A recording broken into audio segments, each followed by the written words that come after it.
From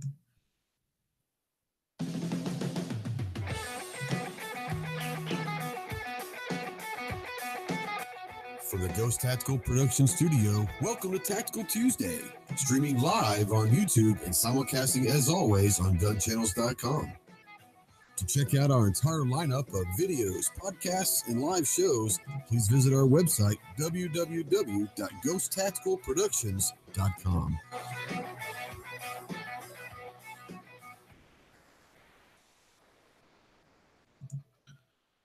What is going on, my Ghost Squad? Welcome to Tactical Tuesday. Today is Tuesday, April 16th, 2019. We are live as always on YouTube and simulcasting as always over at GunChannels.com. If you're not familiar with GunChannels.com, I really got nothing for you at this point. I have to question your sanity. But just in case, there is a link for you guys to come over and check it out. It's a great pro-gun two-way community started by G-Webs going on 6 years ago, and it's a great place to kind of hang around like-minded people and ask questions and jump in lobby chats and talk anything and everything that is the two-way community. So come check us out over there. We are going to have a great show tonight, I'm hoping. We're going to have a great show regardless, but we've got our special guest is Charlie Melton. He is out in the middle of Utah right now getting ready for his world record shot. I'm hoping he's able to join us. I don't think he's got cell service right now, but I'm hoping he will join here quickly, and we'll talk long-distance shooting. But until then, let's say hello over there on Gun Channels. You've got G over there and DTP's over there. On the YouTube side, let's go ahead and take a roll call out there and see who all's out there. If you're in the chat and you haven't said hello or said anything, go ahead and say hello. If it's your first time here, welcome to the channel. Welcome to the show, and I hope you guys enjoy it. Make sure you say hello out in the chat and tell us where you've been and where you are. You got Buck out there, Gun-Loving Grandpa Stanley, MAGA Country, D-Temps out there, Kingpin's out there, Lemon Slice with Ice is out there. All right. Rich White, the 1%. The 1%'s out there. Jason Stewart, Tardot, Andrew Faulkner's out there. Clave's out there. What's up, Clave? See you next week, I think, out at NRA. Trained with Clave with Jaeger back in December, so looking forward to seeing him again. Seven Wonders is out there. Let's see. Let's go down. Clover Tack's out there. JBP, John Brown Productions. What's going on? Let's see here. Who else is out there? Weston Probst is out there. G-Webs is out there. And Gun Cleaners, what up, Rod? How you doing, buddy? Travis T's out there. And I have hair tonight. I have hair every night. I just wear a hat a lot of times, but I do have hair. Walter Miner's out there. Midnight Range TM's out there. Arctic Fire, hello. D-Temp, I think I already said D-Temp's out there. So we're going to pass some time real quick, waiting for Charlie to get here. Hopefully he'll find some service in here pretty soon. And we'll get him on there. But right now, let's say hello to our other panelists right now. I've already got a thumbs down. I'd thumb it down too, guys. I'd thumb it down too.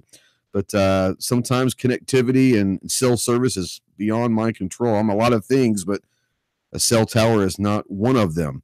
If you're out there, we're asking everybody, go ahead and give us a thumbs up. And if you like the show by the end of the time, go ahead and subscribe to the channel. If you're listening or watching in replay, especially on podcast form, welcome. I hope you guys are enjoying the show as well. So let's say hello to everybody we've got so far. Right now from Arizona, we've got the Godfather himself, G-Webs. What's up, G? Hey, thanks for the invite. Absolutely. Wouldn't have a show without you. And obviously the Tactical Virus is here, the Leprechaun with the mini buckets of ammo. Clover Tack, what's up, my man? Good to be here. Thanks for the invite. My pleasure. And so we're going to kind of start talking about long-range shooting, as this is what it's going to be about when Charlie gets here. Obviously, if you guys aren't familiar with Charlie, he is a former Navy SEAL and he's a sniper. And he broke the record back in 2017 for 5,000 yards. And we met up at the Terry's shoot in Vegas before SHOT Show. And he was talking about doing a 6,000-yard shot. But while we were at SHOT Show that week, someone actually made a shot of 6,100 yards. So it quickly turned to 6,500 yards, which is 3.69 miles. And when I say that my long range shooting is limited, I mean the longest shot I've ever taken in my life is I think 1,200 yards. I've never done training for long distance. That was basically, here's a rifle. It's already zeroed in. All you got to do is steadily pull the trigger and you will hit it. I can't imagine 3.69 miles, 6,500 yards. If you guys, what's the longest shot you guys have taken so far? I mean, just out shooting, I guess I don't know, but I know I was in a 1,000-yard match one time. So, I mean, that one for sure. That's like interesting. What's a long range match? I've never been around a long range match before. Is it 1,000 yards targets and everyone shoots the same target, or what does that entail? Well, I mean, there must be different ones out here. It's at the 3 points in here in Arizona or Tucson, and very much like military long range thing where you've got the berm or you stand behind it literally, and the targets come down and someone scores it and they push them back up. So that kind of target and berm setup or whatever. And then for us, it was just the firing line, and it was a bunch of, it was a match. So it was a bunch of different, what am I trying to think? Like it was a different, I don't think it was different positions. I think it was prone all the time. I think what the difference was like sometimes the targets would be up for a certain amount of time. And then, you know, so sometimes very short amount of time. And then other times you had all day to shoot at them. I think that was the big difference for this match. And I shot at iron against a bunch of people shooting optics. I thought that was pretty fun. Okay, now that's interesting. So it's all prone. Now, do you have a spotter, or do they provide a spotter, or what? How's that go? Nope, everybody was their own thing, and there was no teams or anything. It was just individual shooting. Okay. There might have been 20 people there, 2 lines of 10, or maybe there was even more, 2 lines of 15. Took a little while to shoot. I've never been to one. I'd love to go to one sometime. That's just even the matches. It took forever because for some of the time you're down with the targets, right? So there must have been 3 like groups, and then one of you is waiting, one of you is shooting, and one of you is down by the target. So there was definitely some time involved switching around, you know, and then just everything, you know, just getting up there into the firing line and getting everybody ready. It definitely took a lot longer than any other handgun match I've ever been to. I would imagine so. Yeah, like I said, I would love to try that sometime. Like I said, even if I don't compete, but just to go and watch. A buddy of mine that I was in the Marine Corps with as the chief operating officer for a big private contracting company in DC, and they hold a match every May, and they bring teams from all over the world, different military and law enforcement and contracting teams, and they have a big long distance match. But I think it's like a team thing where I think 2 or 3 people, and they each have to take different shots and different positions and all that. So, he's always asked me to come out there, and I have just never made time. But I mean, that would be pretty awesome. Clover, what about you? Yeah, what's your experience with long distance? I've shot 1,500 meters, multiple times, but that's the longest range I've ever been on, honestly. So I've never really had the opportunity to shoot further than that. I could shoot further than that, some places that I went, but be aware of your target and what's beyond it type thing. And, just shooting on a high line or a what am I thinking? A pipeline or something like that. I don't know. Just it doesn't afford you the opportunity to know that it's going to stop that round on the other end. Yeah, I've been to some massive ranges. There's massive ranges out at Camp Pendleton, and there's a lot of people that said that half of Camp Pendleton is just a massive range in itself, which is probably somewhat true to a certain extent. I've been around high powered. I've been around the 338 Lapua sniper rifles, and I have not shot any of those things at that distance. The 1,200 yard shot I shot was out of a CZ. Oh crap! I'm gonna maybe the 550. I want to say it's maybe a 550. It's a 338 Lapua, and that's kind of when I fell in love with the 338 Lapua. I love that round, and I don't have a lot of experience with a lot of other high powered rounds and all of that, but that was pretty awesome, like I said. And I've been around some stuff, but to say that I have actually got any experience or knowledge in all of that is far fetching it to say the least. But when we were out in Vegas at Antilles, I was with Rod, and we were just kind of hanging out with the gun cleaners, and Rod's out there, but he's out there and said, "Hey, Charlie's down there." I was like, "Oh hell, let's go talk to Charlie." Walked down there, and we were talking about the 5,000-yard shot, and we were talking about, at that time it was going to be a 6,000-yard shot, and we were talking about the rifle and the ammo and all that. And he says, "You want to see it?" And I was like, "Hell yeah, I want to see the rifle." So he brought the rifle out, and we started talking about it, and he goes, "You want to shoot it?" And so a few of us got to shoot it. I don't know, Clover, did you get to shoot it? I know that me and Mike, I think Armentius shot it, but I didn't know if were you there when we were doing that, or were you filming something else? I was doing something else. I wasn't there. So you mentioned that you got to shoot his rifle. I did, yes. Show. And then you mentioned that during SHOT Show, someone had broke the 6,100 record. Correct. So when you shot his rifle to 6,100 meters, is that why he's not on the show tonight? Yeah, he got a little mad at me. He got a little mad for me breaking his record with his own rifle. That's probably kind of a slap in the face now. Like, I was going to do this next month. Thanks. Yeah. He's like, "I'm never going to let this guy touch it." No, I couldn't hit it 6,100 yards. If he did everything and all I had to do was pull a trigger, I still wouldn't probably be able to pull that. But no, he and there's a question out there. Lemon Slice with Ice asked out there, what he asked, what round he used to make the shot. I'm not really sure what he used to make the 5,000-yard shot, but I can tell you that they created a proprietary round for this shot, and it's called a 408 Tejas. And it was between him and Brad Stair. Brad Stair's with Performance Guns out in Utah. They built the rifle and created this round. It's called the 408 Tejas. And at the time, I think at the time that I had shot it, I want to say that he had only shot it maybe 8 or 9 times. So, we were all within the first 15 people ever to shoot this rifle with this ammo. And it was definitely an ammo designed for this shot.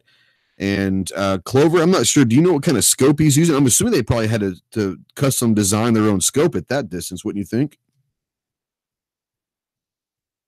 I'm not sure. As far as the 5,000-yard shot, I think he was shooting the 408 Tejas on that too.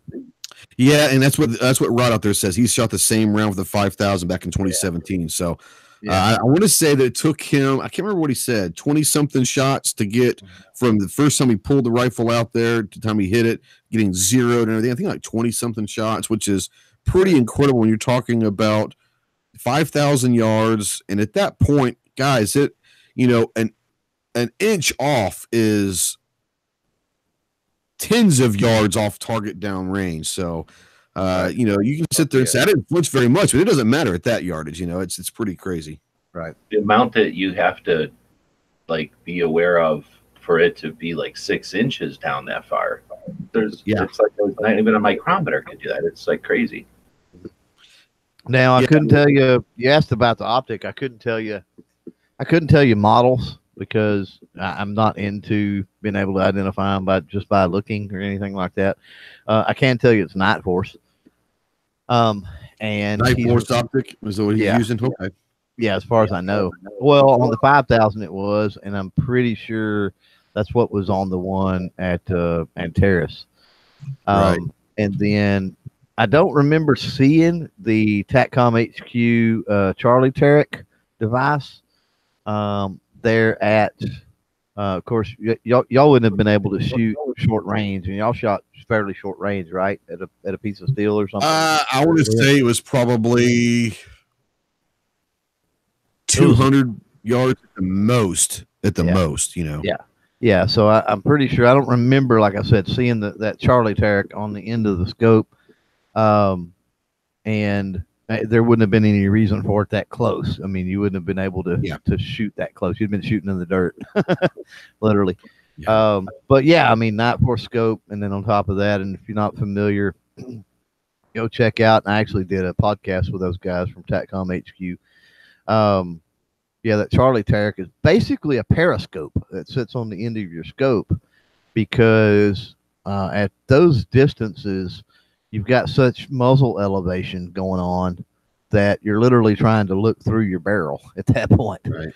So you have to kind of periscope up and off to the side be able to see that far. Yeah, and I remember because right there, you had Charlie was there, and then you had Brad that was there with Performance Guns that built the rifle, and then you had Seth that was there, and he was there with Accuracy Solutions, and he was the one that created the bipod for that. And I was talking with him, which was an interesting conversation because you're talking about a rifle that's going to put something out at 6,500 yards. You know, he had to build a chassis system, a bipod for something like that's powerful. So I'm thinking this thing's going to be a major kick. And so when I shot the rifle, I mean, I literally, it was so funny because I got down the prone and I'm getting everything set up and he's walking me through how to figure out, because he's got his scope set up. Obviously it's not set up for 200 yards. You know, it was set up for a lot longer than that. So we're walking through everything and he's working with me. And he says, all right, so whenever you're ready. So I start kind of putting my right shoulder into it. I was preparing for the power of this rifle, and I was completely surprised. It literally was like a 308. And I was like, something this powerful, it's sitting something 3 miles down range, and there was very little kick. It was just amazing how they did that. I mean, it was awesome. It was an experience, obviously, I'll never forget, especially when he hits a shot this week.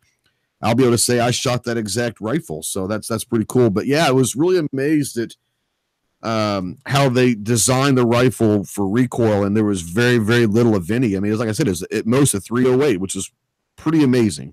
Mm-hmm. Right. How big is the projectile in this gun? It's pretty. I wish I could show you a picture of it. It's in the 420 grain. And it's a VLD. It's very low drag. So, I mean, you're talking about very, very long ogive on it. I mean, it's got to be some amount of weight, or else they'll never get it 3 miles away. Like, it has to be fairly big.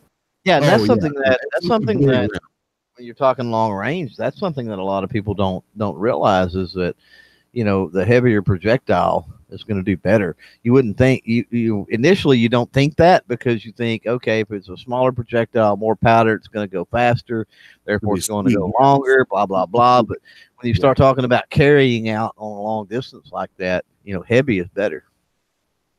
I mean, you can get a small projectile 3 miles away from you, but not accurately anywhere, right? Yeah, right. Yeah.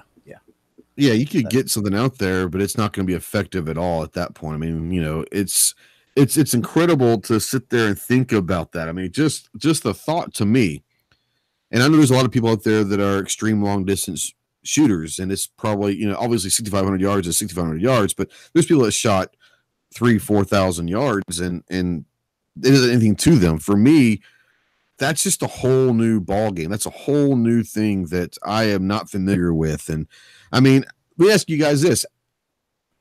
How long do you think you would have to wait to find out if you hit the target from the time you pull the trigger? How many seconds do you think you're going to sit there and wait for at that distance? At that distance, that's interesting. Double digits, quite possibly. Look how long it takes at 500 yards, and now we're talking times 6, times 8. Yeah. See, this is right in my comfort zone. Like, I'm familiar with this. I mean, at 1,500 meters out of a 50, it's several seconds. It's, you know, I mean, it's noticeable. There's enough time to pull up off of the scope really and grab binoculars and stuff almost, or get on a spotting scope. These 6,500 yards, that's right in my comfort zone. I'm real familiar with this, but I'm trying to think of like how to get you guys to figure it out. But think about driving down the road. But see, G's doing it with a handgun. He's not telling you that. He's doing it with a handgun. Oh yeah, right? I do this with 40. But think about driving a car 3 miles and not wavering at all. You know, I mean, that's a long time to be driving. And this is 3.6 miles. We're saying 3 miles casually. It's like 3.6 miles. Mm-hmm. Now, Rod's out there, and Rod's good friends with Charlie. He talks to him quite a bit. And he says 13 seconds is what they're saying. 13 seconds from the time that you pull the trigger till you'll know. That's crazy. 13 seconds. Now, can you imagine in a military situation, you're taking this shot and you pull a trigger and you actually hit someone? Can you imagine the craziness that would happen? Like, where did that come from? I never heard a shot. You know, they might hear some 3 miles away, but they're not thinking it's going to be anything that's going to hit them. 13 seconds later, someone's dead. I mean, that's just, it's crazy to think about. 3.69 miles. That's just unbelievable to me. 13 seconds before and flight time before you find out what's going on. That's just amazing to me. Just absolutely amazing. He said that was at 5,000 yards, if he remembers right. Oh, okay. So the 13 seconds was at 5,000 yards. So we're talking probably another 2 to 3 seconds. So it's going to be 15, 16, 17 seconds, somewhere in there of travel time for that. That's just crazy. That's crazy. I would love to. I'm hoping when he jumps on here, I'm hoping that someone, if they have signal out there, I'm hoping that someone's going to be. I'm sure they're filming it, but I'd love to see if it was live and someone streaming the fact that that process of going through 6,500 yards. That's just stupid. And I know I keep saying that, but it just amazes me. I mean, like I said, I'm not a long range guy, so it is something completely new to me when I start hearing those numbers. And obviously it's new to everyone because it's never been done. But even at 3,000 yards or 4,000 yards or whatever, 5,000 yards, that's just, yeah, that's new to me.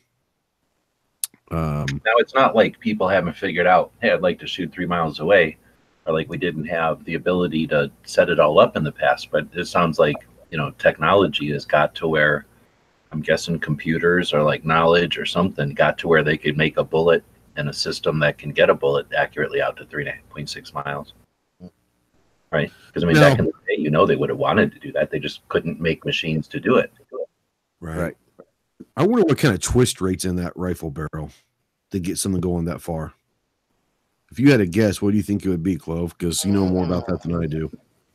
Yeah, on a 408, I'm not familiar with twist rates on a 408, but I tell you what, I do know that it's a Packnor barrel. So let's just go. Let me do a little Google food real quick. There you go. While you're doing that, Travis T out there said a sniper could take the shot and start relocating before the target dropped. That's legitimately true. 3.69 miles, and let's say it's 15 seconds. 15 seconds, you could take that shot and move while your spotter or whoever, so that's the next question I'm hoping that he's able to join us tonight, because that's going to be another question I'm going to ask him is about spotters. Surely his spotter is not going to be able to see 3 miles away. So he's obviously going to have a spotter maybe halfway there or closer to the target, and they're probably on the radio or telling where he's impacting, high, low, left, right. I mean, there's got to be a whole team of people out there that is working with this shot, I'd imagine. Mm-hmm. They probably got cameras hooked up to a laptop, so they could probably see that from their laptop, a visual of the target. I would imagine. I don't know, but I would love. Hopefully, he's able to find the signal and show up. And those are some of the questions that I'd love to ask him. So if he's running, and I don't know, I mean, he would have to answer the question because I don't know how many groove barrel he's running. But according to Packnor here, lost it. Where's it at? A 6 groove is 1 in 16, and 8 groove is 1 in 13. A 1 in 13. 8 groove is 1 in 13. 6 groove is 1 in 16. 1 in 16 for a while. Artisan Tony says you'd have to shoot east to west instead of north to south. I don't know. I mean, I don't know if he's asking that or telling me. I have no idea. I'm way out of my comfort zone of knowledge here. I mean, I'm not going to sit there and say that I know jack shit about what I'm talking about with this. That's why I love talking with people that are into this, because this is a whole new thing. And I'm looking so forward to getting down to his place in June. And some of us are going to go down there. I mean, me and Clover, I think that guy's wife, and maybe Mike, Rod, and Charlie has invited us down to his place, his ranch down there, and he's going to put us up for a weekend, and we're going to do a lot of training, but do a lot of long range and carbine and pistols training and all that. But it's going to be awesome to just kind of sit there and pick his brain about different stuff, because like I said, I'm a complete newbie when it comes to this stuff. Tony out there says you would have to shoot, the Coriolis effect. I don't know what that is. I'll have to Google that. It has to do with rotation of the Earth or whatever. So the Earth's spinning all the time, right? So if you shot north out of Utah and then the Earth kept spinning while that bullet was in the air, it might land in Wyoming somewhere. Right, right. Yeah, just like Seven Wonders said, he could technically shoot 5 miles with his 10-22 from a helicopter and likely hit a 1 square mile target. Right, Lob it up there. Yeah, it's going to come down eventually. You know, it's got to come down eventually. But yeah, it's interesting, man. It's I just, like I said, I'm fascinated by this, and I'm hoping that Charlie's able to find a signal and come on in and ask some of these questions to him, just because, like I said, this is something that is completely brand new to me, and it's fascinating. But you know, 6,500 yards, like I said, man, that just is a number that is crazy. And I know there's people out there that probably could make that shot. You know, he's not the only person, obviously, that can make that shot, but he's the one who's taken it. And like I said, when you're talking about proprietary rounds and custom built chassis, rifle, I mean, you know, the scope, we'll have to talk with him about that. And so, yeah, I'm just, do you all have colors right now? Huh? I don't know. I don't know what that means. Just user being user, I guess. Oh, yeah, about Clover's hat. He's talking to me. Oh, okay. All right. Yeah, he's talking to me. And I'm looking out here on your text chat out there. He's making money. Yeah, Right. yeah. He's doing a good job. So, what's the longest shot that you guys have seen? Maybe not taken, but what's the longest shot you guys have seen before? Do you guys remember what it could be? Yeah, it's the same as I've shot. So yeah, Okay. I can say that's the longest range I've ever been on or anything else. So, Right. yeah. Now, were you there for a competition, or are you just there having fun? No, I was just there goofing around. Yeah, yeah. And they've got that particular range. It's interesting because it was talked about. I've even shot it at elevation. It's even got a 5-story platform. So I mean, you can shoot 1, 2, 3, 4, 5 stories high, which is interesting. That is pretty cool. Yeah, changes the game, changes the dynamic completely when you do that. What rifle and caliber were you using when you took that? Do you remember? That was 50. 50 BMG. Yeah, it was with 50 PMG. Yeah. Now I've shot 1,000 or so with multiple calibers before. I've shot 1,000. I shoot what 900 at SHOT Show last year with a 6.5 Creed. I think it was. I think it was a 6.5 Creed.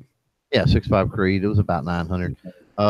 Yeah, I've shot 1,000 with 308. I've shot 1,000 with 300 Win Mag, 300 Weatherby Mag, 4570, which is fun. Yeah. Fairly big target with a 4570. Admittedly, it was about a 3-foot target or something like that at 1,000, but still a big, huge saw blade. Yeah.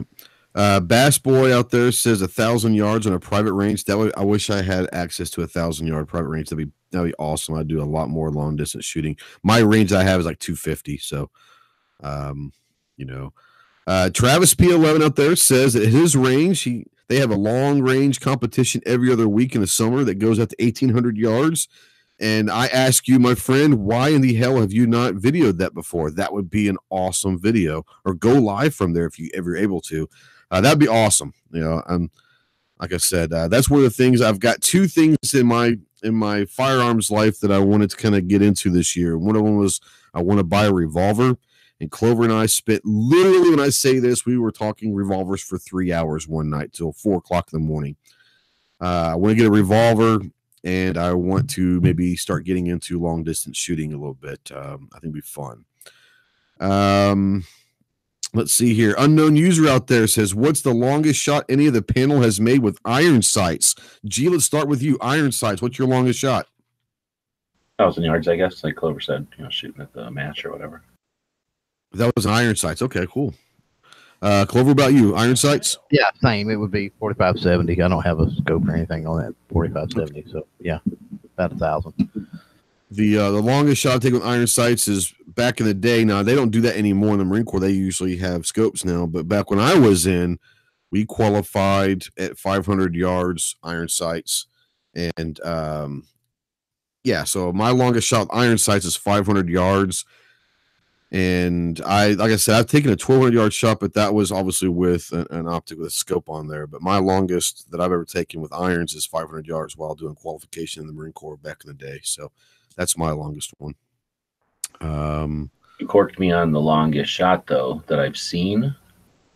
Oh yeah, the longest shot you've ever seen. Yeah. Gizzarded me, but I didn't gizzard you. I'm sorry. I was thinking probably at that matches with rifles, because I can't think of ever going to like a distance thing. And I mean, maybe in the desert we shot more than that, but most of the time you can't even see that far. So nobody's shooting that far, just recreationally, right? But right. I've seen A10 or A10 Warthogs shoot. And that from the air behind me to way in front of me at a vehicle, that's got to be more than 1,000 yards, right? So I'm guessing those A10 shooting was probably the longest thing I've seen something actually shoot in front of me. Yeah. Artisan Tony says he shot 800 yards with a Weatherby, but the target was like 10 feet in diameter. I mean, yeah, when you start talking about these, that's another thing we're going to talk about with Charlie. Hopefully he can make it, is the size of the target at 6,500 yards. I would love to find out the size of that target's going to be. Well, you're not shooting people. Yeah, you're shooting a vehicle, or you're shooting like you're shooting to the big. Yeah, you're shooting an airplane or something, so it can't take off. You're shooting a helicopter, right? Right.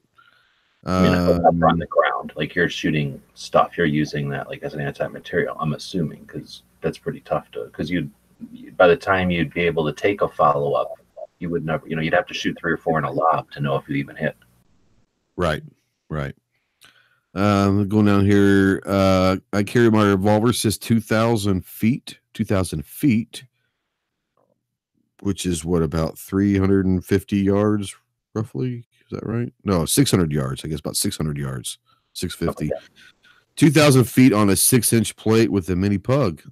A 6-inch plate at 650 yards. That's pretty good, actually. I mean, you're talking 650 yards and a 6-inch plate. That's pretty solid. I'll take that.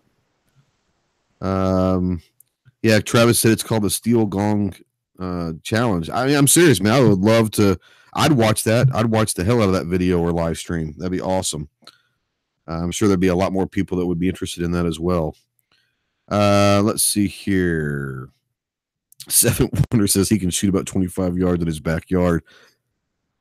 Hey, a backyard range at 25 yards, you can get a lot of stuff done in a backyard range at 25 yards. I was just looking something up, and when the record was broke, past the 3 mile mark, at what was it, 5,280 yards.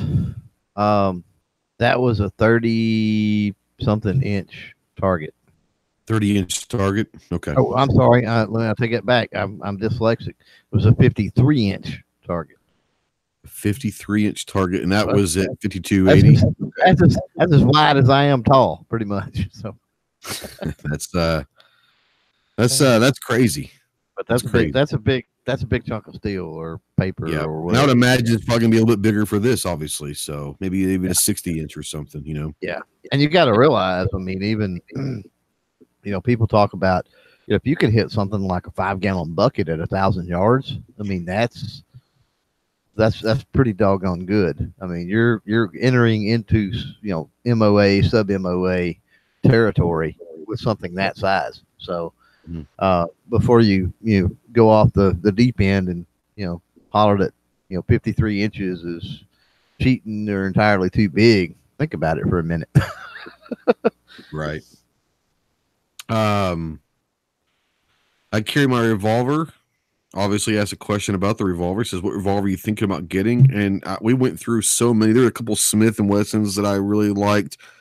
There were a couple Rugers that looked good. And we were looking at some Taurus ones.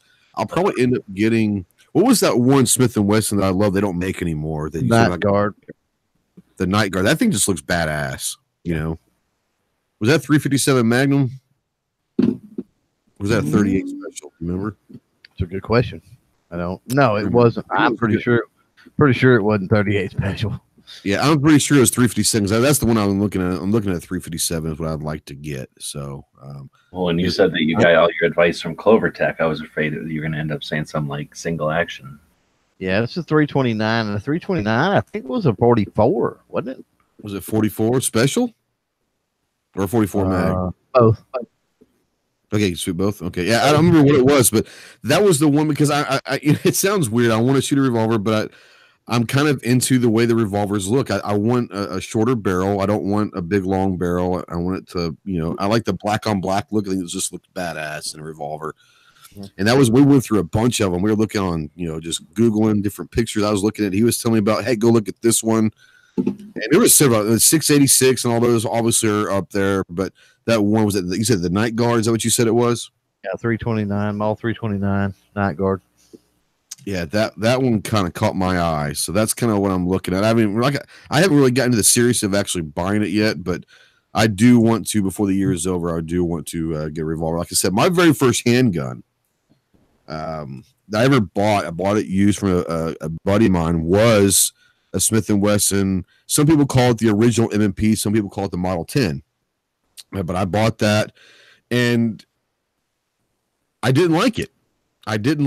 And I sold it, and you just didn't know what you had. What didn't you like? I didn't have a damn clue. I was 22 years old. You get it now. You get it one now. You get your hands on it. I'm killing myself for it. Yeah, I've said that's been one of my biggest regrets was selling that thing, and I probably got like $200 for it. I only bought it for like $200 bucks. I think I sold it for $200. Matter of fact, did I trade that? No, I sold it. I sold it for like $200. But I didn't know what it was. I didn't understand, what the Model 10 meant. I didn't know. I didn't care. I just know that I didn't like revolvers. And to this very day, I've never owned a revolver since. And yes, I want to get back in revolvers. And I would love to have that gun back for a lot of reasons. One, it's a great gun, knowing now. But two, I would love to have the first handgun that I ever bought. I don't know why I did that. I was just a little kid, a dumb kid doing stupid stuff. And I would love to have. There's a lot of what am I thinking? Police academies and stuff that you still utilize those, and they'll go through and they'll offload them every now and then. Model 10s, you can find a lot of surplus one way or the other. Model 10s still out there. Classic runs them pretty regular. A bunch of other places, and they're not as cheap as they used to be. I've got 2 or 3, I don't remember, but mine were all bought for $200 to maybe $225 or something like that. And that's how they were bought. They come off of, I call it surplus, because they come out of like police academies and training centers and things like that is where they came from. Right. Don't they come in from like international, like imported from police departments around the world because they ran? That could be too. I mean, yeah, but I know for a fact one of the ones I got actually came from a local police academy. So, that's why I say because I actually was able to trace provenance on it. Yeah, a lot of people out there mentioned the Ruger SP-101. That's one that I looked at, and obviously that's even. I mean, I don't know shit about revolvers, but I know. Excuse me. There are several revolvers out there that people say is a go-to, but a lot of people are mentioning the SP-101. That's obviously one that I'm looking at. And there was a Taurus one that people kept telling me about, but I mean, nothing against Taurus. I have nothing against Taurus, but I don't know. I mean, like I said, I'm not there. But plenty of Taurus revolvers. Every single one of them broke. They fix them, but every single one of them broke. Yeah, I've got like 4. I've never had one break. Huh, interesting. But I hear that, I don't know. I don't have things break. I mean, I guess I'm lucky. My truck doesn't break. My this doesn't break. My that doesn't break. I just really don't have problems out of stuff. Start knocking on wood, my friend. Well, I'm just saying. I think every time I say that, I feel bad because there's 20 people that are dogging on something, and I'm like, I've got it. I've never had a problem. But that's my life. It seems like is that I'm the one guy in the room that's never had a problem with it. Yeah, yeah. 7 says if you were about 500 miles closer, you'd love for me to shoot as Ruger GP100s. Both are 6-inch stainless. Yeah, the stainless. I mean, the stainless are look cool looking. I just, if you're talking about aesthetics, and it means nothing, but if I'm looking at aesthetics, and I do care sometimes about what a gun looks like, I would love to find something in black on black. I think it just looks really, really awesome. But yeah, I mean, I'm gonna go when it comes down to it.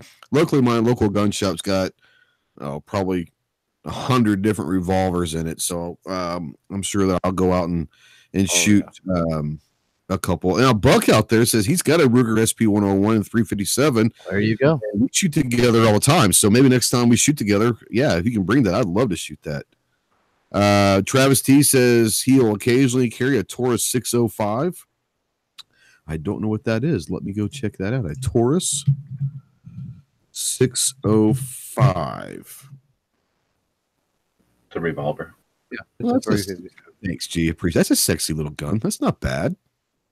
Taurus's little snub nose. Taurus's frame designs and all, I think, are great.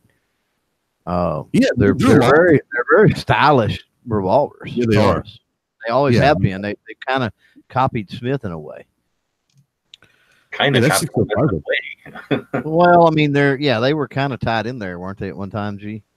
Yeah, I think they were the factory. I mean, they are using the same tooling for sure. I mean, it's not like it was a scam, but there's subtle differences though. Parts don't interchange, for example. Oh no, yeah. But I'm saying it's not like they built a different mousetrap. They just built the South American Smiths. Yeah. Tardot says Colt Troopers are pretty awesome too. He's got one taking a hell of a beating. I've never seen a Colt Trooper. Have I seen? Was that one we looked at? We never did. No, we didn't look at. We looked at current production stuff. We really weren't looking at the older stuff. Do you like money?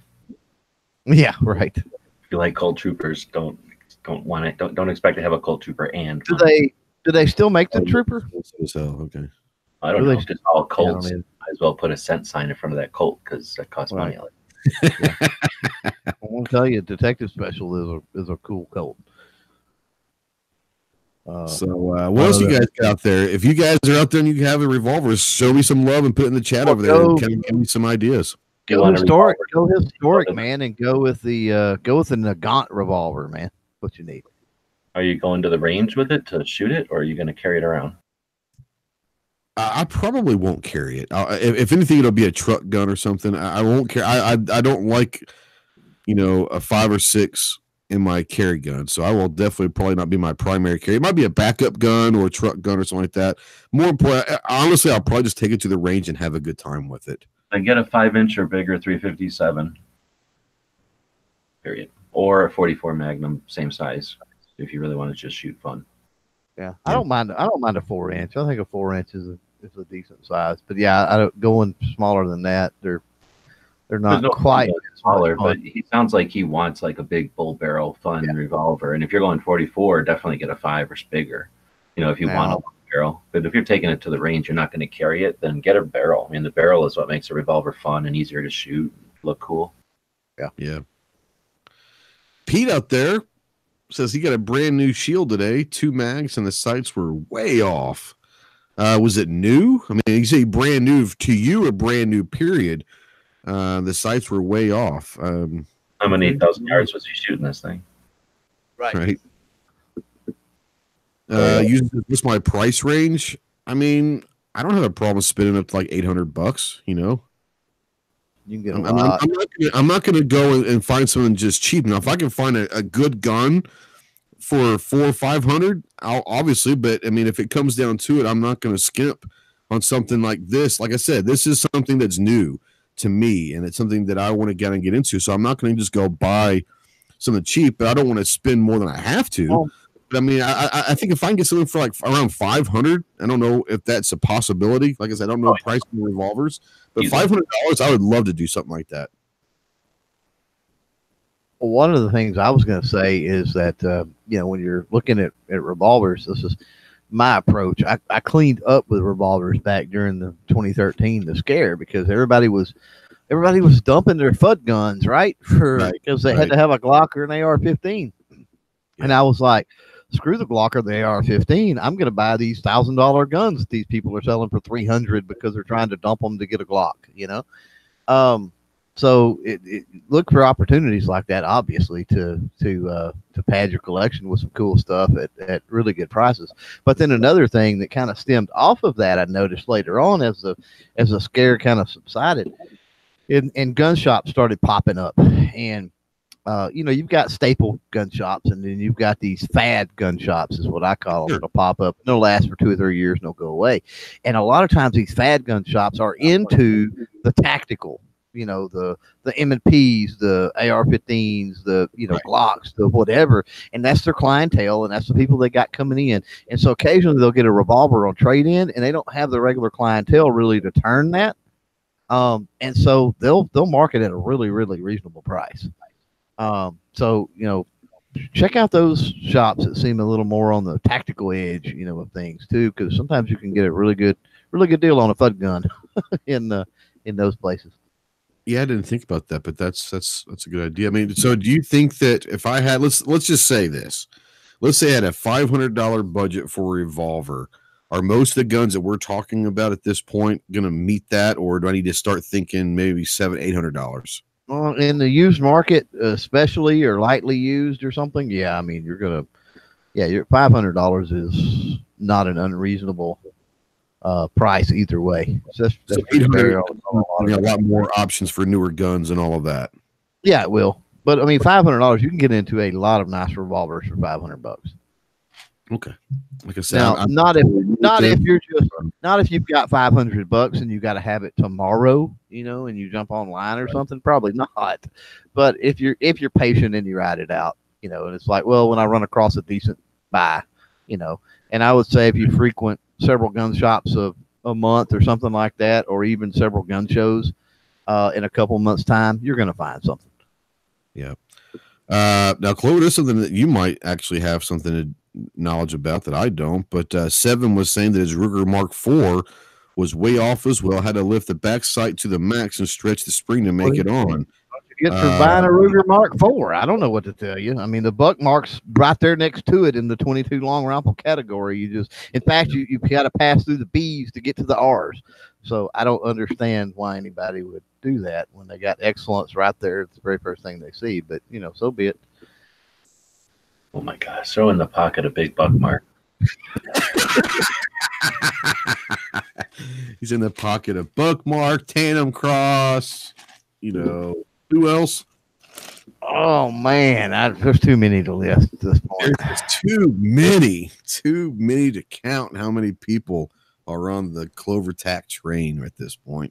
You're gonna have to get a myth and he's signing autographs at gun shows, guys. He's You need to get some kind of deal going with Rolodex just to keep track of all the deals you got going. Get a sponsor for Rolodex. Do they even use Rolodexes anymore? I don't think so. I kind of doubt it, but maybe there's somebody who's got one on their desk somewhere. They still sell them. I still see them in, the Wildly World and all. If you're going to be living FUD life, you should be doing it in all. Got to do it with a Rolodex. Yeah, that's true. That's true. Yeah, you can't get like G and get the binder pages with the business cards. You've got to straight up go FUD life and hand write your contacts on those Rolodex cards. But that's not normal though. I mean, all picking aside with the Rugers. That's not. No, we're going back to the Rugers. I'm saying that's not. Yeah, for the sight to be off that much, depending on especially at what distance you're trying. He didn't say anything about distance or anything, but if you're talking 15 to 25 yards, that area, then yeah, something's up somewhere. But also, I don't know if his Mark IV is the light, or if it's just I don't know, a standard barrel or a target barrel. I mean, there's so many different versions of all that stuff. And the light, I got to play around with the light and do some upgrade work for some videos and some other stuff. I had it for a couple months. And I liked it. It was an all right little pistol. But what worried me was the barrel on that light is literally like a piece of brake tubing in there. Oh, yeah.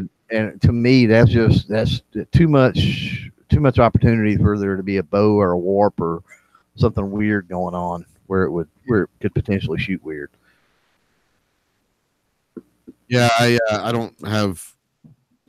My only experience with 22 stuff is back when I was a kid. I shot a couple 22s on my buddy's farm, and that's about my knowledge. My stuff is mostly M16 and handguns, or AR, whatever you want to. That platform, carbines and handguns are kind of where I've spent most of my life enjoying shooting. Which is, I want to start getting out of my comfort zone. I want to start doing some long range stuff, whether it's bolt action or even the semi-auto stuff. But and revolvers, obviously. So that's something that I really don't have any desire to get involved in the 22 game for some reason. Cheat, man. It's cheat. I know. It isn't. I don't know. It doesn't do anything for me. Get you something like that GSG5 and get out there and just hammer down, buddy. No, I can tell you what I could get into. I could get into a like an AR chambered in 22 long rifle and just go to town, just having fun plinking. That would be fun as hell. But I don't think a 22 handgun would do anything for me. I don't know. Maybe I'd be wrong. I don't know. Well, it just depends. I mean, I've been toying around with the idea of having this full size Walther, getting into a full size PPQ in the 22. So I've got the feel, I've got the sight, I've got everything of that 9mm, but in a superior caliber. Now, I tell you the one thing that you've got recently in the last few months that I would love. One of my favorite guns that I've ever handled and used is an MP5. And I know you got the MP5 and 22. That's something that I could have a good time with, probably. Yeah, that's what I said. That's the GSG5. So, yeah, I could see you out playing around with that. I could do something like that. I would definitely have a good time with that. I love the MP5 style platform. It's one of my favorite. But yeah, I mean, like I said, I know it's cheap and it's fun to have fun with. So, you never know. For some reason, the 22 handguns, I don't know. They just don't do anything for me. I don't get excited with that. But it is what it is. Still nothing. Some people like air rifles and stuff like that, so. Well, I was at the range a couple of days ago. I kind of go there and check on, make sure everything's okay. Even if I'm not shooting, I'll go there a couple of days, every other day or so, and check on everything, take the trash out and all that stuff, make sure people pick up the brass and all that. And there was a kid, I'd say he's probably 13, 14 years old, and he's out in the pistol range. He's underneath the cover, but he's shooting, I would say about 25 yards. And he was shooting his little air rifle, and he said he had a competition. He was just kind of getting ready to go, and I said, "Man, keep on going. Have fun with it." Because we have it's underneath the little cover is concrete, so he was laying down on concrete and just going to town at 25 yards. And so I guess 25 yards, is that something for? Oh yeah, that's a standard. A standard distance. Yeah, it's a standard distance. Yeah, absolutely. Yeah, because he was saying he was preparing for it. Let's see here. What in the world? I just got an email. It must be from user. Yeah. Show to GWebs. I'll forward it to GWebs right now. It's a link. I'll have to forward it on here in a little bit. But yeah. So I guess that's from Palmetto State Armory. A Magenta Magnum 22 5-round revolver. Let's just pull this link up and see what this looks like. I can put this link in the side. I'll put this in the side chat because I think, this is. I don't know if you guys are going to enjoy this or not. But here's a link in the internal chat. Go check that out. It's from user sent that to me. It's an interesting little revolver for $329. This is not something that I'd be interested in, but it is a pretty cool little gun. So it's like a stainless case hardened with like a purple pearl grip. Yeah, with the grip. Yeah, and it's kind of like rainbow stainless. I don't know if it's just the reflection of the light or what, but it's definitely an interesting revolver. The SIGs do that too. They have a whatever that's finished like that. Yeah, it's like case hardening, but it's not really. So I'm not real sure what. No, it's like the anodizing. I think it's like some sort of a thing that they've. Well, I meant the look of it. Oh yeah, but way more color. I think what I'll do is if anybody is interested in looking with this, I'll go ahead and put the link out in the chat. So if you guys are interested, user said that's what GWebs is into. Oh, those are cool. Mini revolvers are awesome. Those are pretty cool. I really like the story of the mini revolvers, but I had a variety of them, I had a variety of them. They're mostly gone, mainly because I was trying to get specimens from each of the different factories and types, but I never got into just like every one they made, because the problem is like this is like probably Tallow or something, like, or Talo or whatever that company is. Like somebody will commission a bunch of them straight from the factory they'll send them straight to a finisher or somebody to do this kind of finish to it, and they put those grips on it, and then they sell it as like a package. Sometimes they'll engrave them or put them in a fancy box. I just can't keep up with that. There's definitely people that buy like every flavor that comes out. Okay, Rod says he just talked to Charlie and he can't get on for another hour, so we will have him on.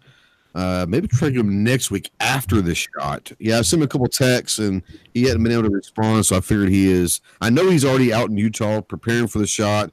He's probably out in the middle of BFE and may not have much signal, so I'll try to maybe get him on next week after the shot. We'll talk about all of this, and hopefully he's got a new world record at 6,500 yards maybe next week. But thanks, Rod. I appreciate it. Yeah, I've been trying to get a hold of him for a while now, and nothing's been able to go through. I called him, and it went straight to voicemail, so I just assumed it was probably a very bad signal. So I know he's out in Utah right now, and all that. So thanks, Rob. Appreciate it. Yeah, I know one of the questions that I was gonna ask is, what the logistics or whatever is around that, because I mean anybody can just like go out in the desert or out onto a range and just shoot until they hit the target, right? So right. They go, I broke the world record, and it only took 8,000 rounds or 10,000 rounds, or some crap like that. So hell, I can hit 500 yards if you give me unlimited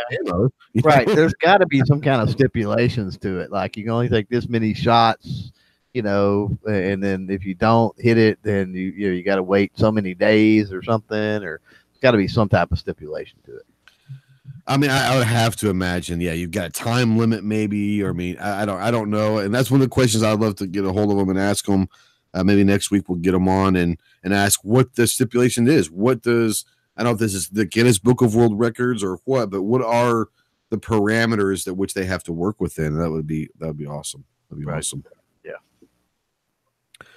Yeah. Do you guys have anything else you want to talk about? Because we can cut this off since Charlie's not going to be able to make it. Obviously, we just got contact with him and it's not going to happen tonight. So we can keep on talking if you guys want. You guys have any questions for me or Clover or G? Ask away. If not, we can shut her down and start working on trying to get Charlie. Maybe, hopefully, I can talk to him later on tonight. At least ask him if he's going to do a live stream or whatever, and I'll pass that information on. Because if he's doing a live stream of it, that would be really awesome to watch. So I don't know, with signal out there, you never know. But do you guys have any questions for us? Maybe we can answer that. Guys, do you have anything you want to bring up, G or Clover? Yeah. What today? Do you know what's significant about today in history is? My best friend from high school's birthday. Oh, I'm sorry. What? I'm sorry. Oh, well, before that, maybe in 1922. Yeah, before him. Yeah, sure. So I'm saying in 1922. Do you know what happened today in 1922? 1922 on April 16th. I have not a clue. I could Google it, but I don't like cheating with that. The day after tax day, probably a lot. Yeah, that's true. I wonder if that was tax day back then. I don't think it had anything to do with what happened, but you know who Annie Oakley is? Right, yeah. You know who Annie Oakley is? Yeah, of course. Right. So Annie Oakley grew up, I forget how many kids, but I think her dad died when she was relatively young, so she grew up shooting squirrels to eat, right? So that's where she got her abilities. And then she was known where she was at, where she grew up at, I think by like 12 or something, that she was a really good shot. And she ran away from home or something because she was getting beat on or something. She had a pretty, not very great life. I think when she was 15, she went to competition. People knew she was a good shot. They suggested she come to town. Some guy was putting up like $100 if you could outshoot him.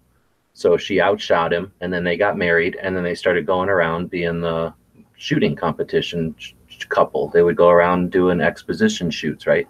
Buffalo Bill comes along. They start working with Buffalo Bill. So she spends her life being a pro-gun advocate, right? Bringing guns into society. She's a household name, Annie Oakley, right? She was 62 years old today in 1922 and decided, I'm going to shoot 100 clay targets in a row, and did. Oh, I heard about this. That was today in 1922? Yeah, she shot 100 in a row. 62 years old. I didn't realize she was 62 years old when she did that, but I mean, obviously she's done some amazing things, but I have heard about that clay shoot, but I didn't know she was 62 years old when she did that. She was pretty young when she was with Wild Bill. right? Yeah. Like Yeah, her she team. was 15 when she got married, and they started hanging out with Wild Bill pretty close after that. Right. Pretty, So like late teens, early 20s at the most. Yeah. she Yeah. was Yeah, she was the highest paid except for Buffalo Bill, and she was doing her own gig at the same time. Also, she was pretty famous as far as anybody goes. So there you And go with the. Going to suggest, and I think that's so important because number one, everybody's got daughters and moms and grandmas who are 62 years old, perhaps, and should think about that Annie Oakley could outshoot most everybody on the planet, including Michalek, when she was 62 years old, and Right. she did that back in 1922, before there was even an NFA, when guns were just cool, and people like Annie Oakley could be our heroes, and you know, her abilities and her skills is what made her famous, and she was just a super nice lady. She spent she was super rich. She was loaded. She gave almost all her money away. Right. Yeah, I've Super got cool role model. Awesome. I say I've got my youngest daughter has a shadow box in there. It's a collectible thing, and they actually it's a fired cartridge. It's a little target board, and it's the fired cartridges and the recovered lead as well that was fired from her rifle that was in the museum. So it's a pretty cool little wall shadow box thing that I don't even remember where she ended up getting it. Probably a Friends of the NRA benefit or something like that. But yeah, it's pretty neat. Dano says to the panel, what is your next training class, topic, subject, and level? Do you have any training coming up anytime soon? I'd like to learn how to program Java so I can make some Pro 2A apps that we build. We don't have to commission some sucker to build for us and build them stupid or proprietary. Yep. Clover, I know that you're big on training. Do you have anything going up? I am. I'm gonna. I think Pilates. I think maybe is my next. A stretching class. Yeah. I've got a bunch coming up. I'm going to Jaeger to do the fight. I'm also going back to Jaeger again to do some low light, and going back to Jaeger again for some medical stuff. I've got 3 planned with him the rest of the year. I'm going down to, I'm going to be in Mississippi in September with Shoot and Move, with Chris at Shoot and Move. We set a date that he's going to be doing a class down there, and we're going to go train with him. I've got Pincus coming up in July. I'm working on a date with Tonto. It's going to be probably October with Tonto, and Clint Smith is going to be in October as well. That one I'm going to go take a one of the reasons why I'm going to go do a long distance with Clint Smith. I've heard his long range class is epic, and I'm going to do that later on in the year because I need to start shooting long distance and all of that before I want to go there. But I figure if I'm going to go train, that'd be something that I'm completely going to be green at. And Clint Smith is one of my heroes for a lot of different reasons. And I think going as green as you possibly could be, going to take his long range would be awesome.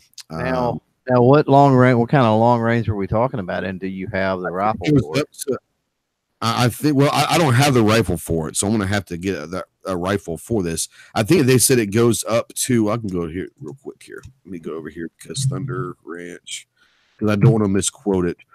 Let's see here. Courses, rifle courses, and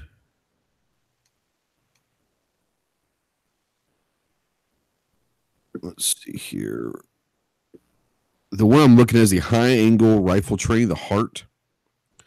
And let me pull this up, and it will tell you. Whoa, what in the world? I pulled up the picture. Oh, here we go.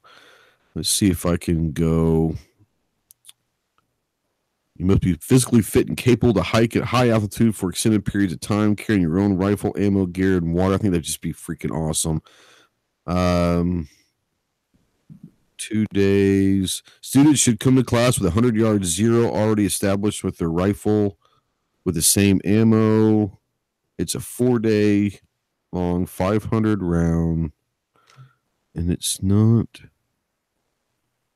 It's not giving me the distance, but I figure if it's a high angle rifle training, I mean, it's going to be out there. Now, I know that there's scoped AR class, which is another one that I was looking at because I think that'd be kind of fun as hell. That one's going to go out to, I think, 750 yards, I think, with that one. But I don't know what this one, but this is the one that I kind of looked at because I said, I can do the AR class and all that, but I would love to go and do that high altitude thing. That'd be cool as hell, I think. And I'm assuming, huh? Have you looked into rifles? Have you got any that's floating around?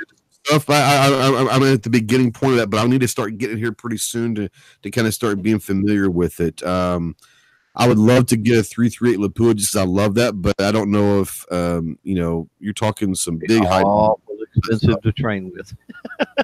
That's going to be awful expensive to train with. That's what I'm saying. That's we're talking $3 to $5 per round. I don't want to do that shit. Right. I would like to think that if I could get a 6.5 Creed and something, because I know that 6.5 Creed ammo is not overly expensive. So, and Mike can even get a sponsor with 6.5. I might. I haven't even tried, but I'd be willing to bet that I've got a couple companies I'm doing some stuff with here in the next month or so, and a couple of them do have 6.5 Creeds. That might be something that I would look into.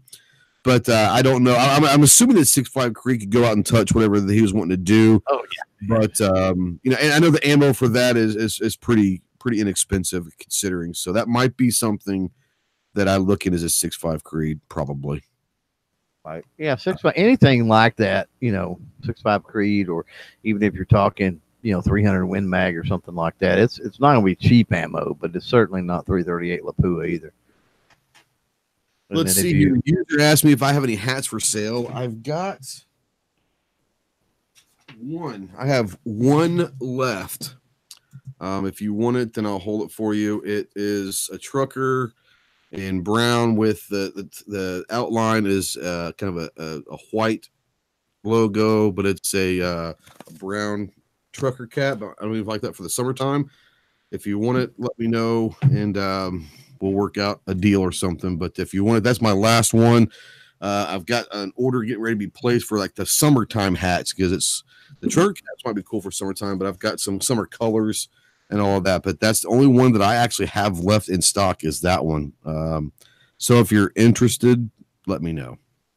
But hats is something I just kind of totally forgotten about because I've been busy in life. But yeah, I need to get some hats on sale. I'll probably get some white and some khaki and maybe some red and blue for 4th of July and summertime colors. But it is what it is. But yeah, user, if you want that hat, it's my last one. Email me and we'll work out something for you. Let's see here.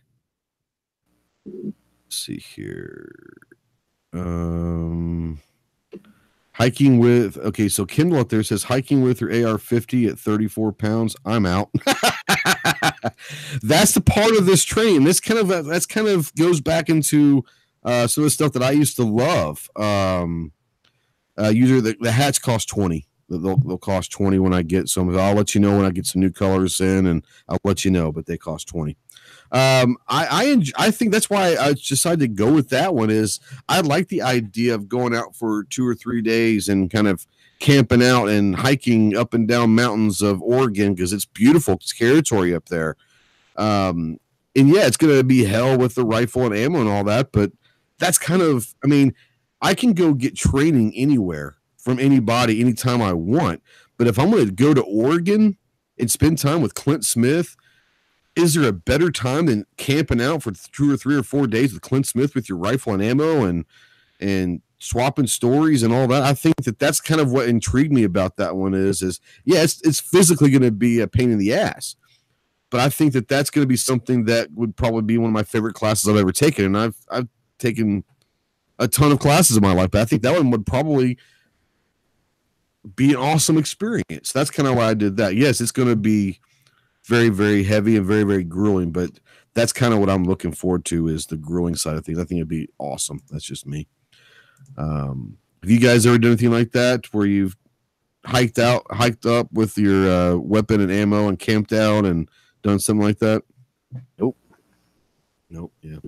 Kind of cool. But if you remember, we had it was one of the kids from South Africa that was on the show one time, and I don't know if you may not have been on that particular one. I know you did miss some of those, but he was talking about a competition that they have down in South Africa that's similar to that you hike. You got to hike to a certain spot, take a shot, and then hike to another spot and take a shot, and then hike to another spot.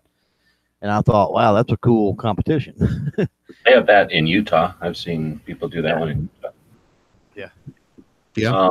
I don't really have any interest in taking that one necessarily, but there's some tracking classes down here that would be, getting out and doing it out in the desert, basically out in the woods. That would be kind of interesting. When you say a tracking class, I mean, what exactly would that entail? Because that sounds interesting. You ever heard of the Shadow Wolves? Yeah.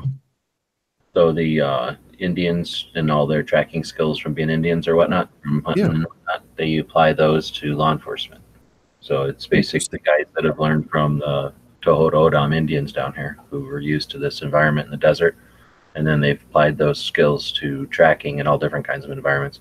Because it's not like back east where you got mud and stuff everywhere, right? You can easily track back east compared to some stuff out here where somebody who's trying to not be tracked can be pretty tough. Yeah, that'd be awesome. Yeah, that'd be kind of cool. Yeah, that'd be interesting. I've never heard of a trekking class before, so that's something new to me. That'd be interesting. I guess out in the desert would be kind of cool to do that too, because it's probably, I don't know, what more wide open spaces. That'd be kind of cool. Yeah. Mm-hmm. Interesting. I never heard of that before.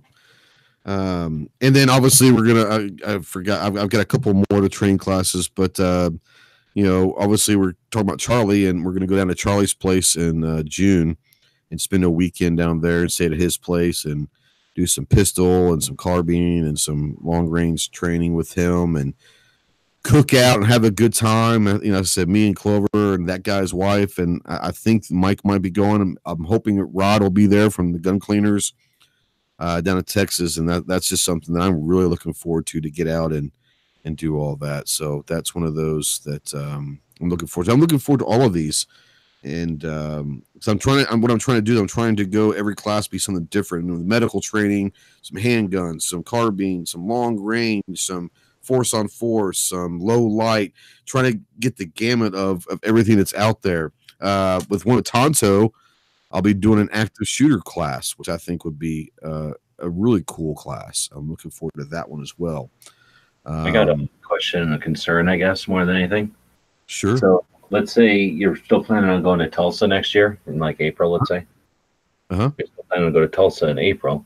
So I'm assuming Dano's going to go, but the problem is that you guys are going to spend a year getting all hardened up. So is it going to be like a bunch of arm wrestling in Tulsa next year? You guys going to be competing the whole time?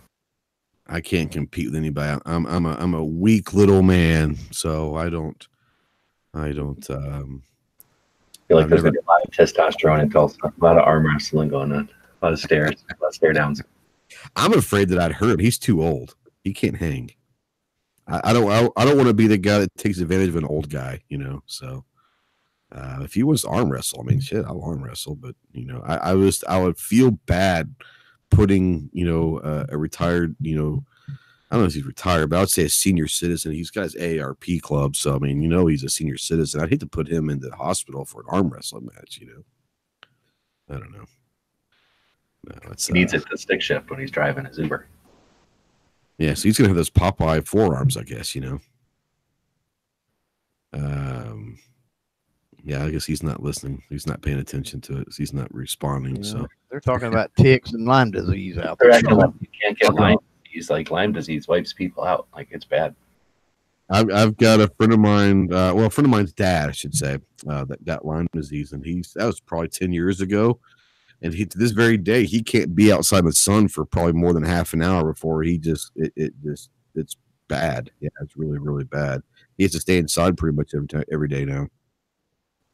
Quit his job because he was worked outside a lot, had to quit his job, and that Lyme disease, man, that's the real deal. That's not good. That's not good stuff at all.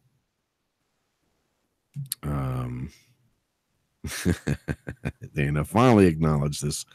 All right, guys, let's been about an hour and 15 minutes, and we're apologizing for not having Charlie on, but obviously it's he's out in the middle of Utah, and I tried to get a hold of him several times. I know Rod finally got a hold of him after an hour later, but he is out in Utah getting ready for a world record breaking shot, and hopefully by this time next week he'll be maybe back in Texas, and we'll have cell service, and we'll try to get him on next Tuesday now. And at that point, we'll know whether he hit the shot or not, and what the parameters were. So there'll be a lot of cool questions we can ask him about his preparation leading up and then during. So I apologize. It's one of those things where I would love to have had Charlie on tonight, but, you know, cell service is cell service. And when you're out in the middle of Utah getting ready for a shot, there's probably not a whole hell of a lot out there. So thanks for guys for sticking around. And user says he demands a refund. Check's in the mail, brother. Check is hit or miss. Hit or miss. I think it's live right now. Yeah, hit or miss is going on right now on YouTube. It's Night Strike 1. On GunChannels, it's hit or miss, all dashes in between. Go check them out. And then at the top of the hour, you have Sandhill Shooters with 2A Tuesday. And then obviously every night to kind of end the day on a great note, you've got the Daily Gun Show at midnight Eastern with G and his esteemed panel, and it's a rotating panel. And I might even try to jump on tonight if I'm still awake. But before we get out of here, let's go run through the room real quick and let G and Clover talk about whatever they need to. So, G, what do you got coming up? What got any projects you working on? The usual. So appreciate the link to the show, and thanks for putting the opportunity out there. Of course, tech issues, who cares? Big deal. But yeah, we got to chat about it a bit is good, and neat to know that somebody's attempting a shot like that, because that's pushing boundaries. Like I say, I'm pretty sure everybody wanted to make a 3.6 mile shot all the way up, through time. So it's neat to know that we've got tech and people that can do it now. It's super cool. Awesome. It's be a really cool show because we can talk to him about the whole preparation, and then it'll be after he takes a shot. So we'll be talking to an actual world record holder again and kind of talk through that and maybe discuss the differences between the 5,000 yard shot and the 6,500 yard shot and all that. So that'd be an interesting conversation. Like I said, it's what it is. I apologize that, I'm sure that he's not doing it on purpose. He's trying to. He just couldn't find service. But, yeah, it'll be a fun show next week. I'm sorry, cut you off, G. My bad. I was done. Thanks. Okay. All right. Clover, what about you? Are you doing anything this week? No, I'm just taking it easy, man. Yeah, I mean, I tried to film some stuff. I tried to do some tabletop, benchtop stuff and whatnot, but with my mic issue, hopefully it gets in this week and I can finish up some stuff. But with that said, I do have a video that'll drop tomorrow. If you're over on Patreon or Contributors or any of those, you've already gotten that. So hopefully you've enjoyed it. But yeah, it'll drop public tomorrow. And then Friday, we've got Sadini talking about Eagle imports. So that was an interesting conversation talking about firearm importation and all the different companies they deal with. This Sadini guy, I mean, I don't know about him. He's kind of a strange dude. He used to be an underwear model or something. I mean, it's just, have you seen his Instagram little things for Bursa lately? The flashbacks, they're kind of creepy or what? No, I'm talking about the little videos he's doing. Oh, he was talking about why do you carry two Bursas? Because you never know what he's going to. Yeah, that was kind of freaky. Like a hand comes out of nowhere and gets them. I'm like, okay, that's like I don't know. If you guys, Sadini's a sadistic son of a bitch, but no, he's a really great guy. But yeah, go check that one out. We've got what do we got coming up this week? I know on Sunday we'll release Armed Citizen podcast with Chris Sutton from Shoot and Move down in Florida, a training company. And it's we talk training a little bit, but we just talk a little bit about just life in general. It's a really, really great one. So that'll be coming out Sunday at noon Central over on all your favorite podcasts. I've got a couple more videos. I've got some head-to-head videos that we've been shooting Patreon has voted on one. Excuse me, and the YouTube community did a poll, and they voted on one. So I've got a couple of those will be released here in the next week. And then obviously we're getting ready to go to NRA. But remember, we've got about 2 weeks left. You've got 2 weeks left for two different projects. One is the Drill of the Month, obviously. You can go check it out on the channel. It's Drill of the Month. You can win some pretty cool eyewear from Venture Gear Tactical, so thank you to them. And then also you have the two-way fun with Ernest and Tony. He's got a two-way fun called the Two-Way Spring Challenge, and you just go to www.twowayfun.com, download the target, shoot it. It's 10 rounds and 2 mags, 10 rounds in 20 seconds. Take a picture of it, email the picture of your target to Tony, and you could win $100 cash. So it's a project that he's doing to try to get more people out in the springtime to get out. The weather's getting better, get out there and shoot and all that. So thank you for Artist Antonio for doing that, and go support the Two-Way Fun, guys. What he does with Two-Way Fun is remarkable. He supports different Two-Way projects every month, and he's doing a wonderful job. And thank you for allowing me to be part of that, Tony. I appreciate it. And go check out twowayfun.com and get involved with the Two-Way Spring Challenge. It's awesome. And Guitar Man Pete says Drill a Month makes him mad because he doesn't have to print stuff off. Dude, I don't care if you print it off. Just go out there and shoot, man. If you just go out there and shoot, that's all I care about. If you promise me that you're going to shoot at least twice a month, I don't care if you do Drill a Month, Pete. Just promise me you're going to go shoot, because that is all it is the main thing. And that's true. I can print one out and mail it to you every month if you need me to. I have absolutely no problem doing that. If you want to do it and you can't print it out, let me know, and I will mail you one. I'll try to get one in the mail for you tomorrow. How about that? We'll do something like that. So if that's all that is bothering you to shoot Drill a Month, is be able to print on a target, not a problem. But yeah, my biggest thing is get out there and shoot, guys. That's what's most important. Get out there and be more proficient, and be that warrior out there. Take that responsibility and take someone with you to the range. We all remember what it was like to pull that trigger the first time and how exciting it was. If you take someone that's on the fence, whether they decide don't know if they like guns or not, you go out there and you make it a safe and fun environment for them to shoot. You never know what could happen. And while you're out there, turn the camera on and be part of the solution. And we shall we'll see you guys next Tuesday. Thanks for hanging out. Thanks for watching and listening and replay as well. Semper Fi.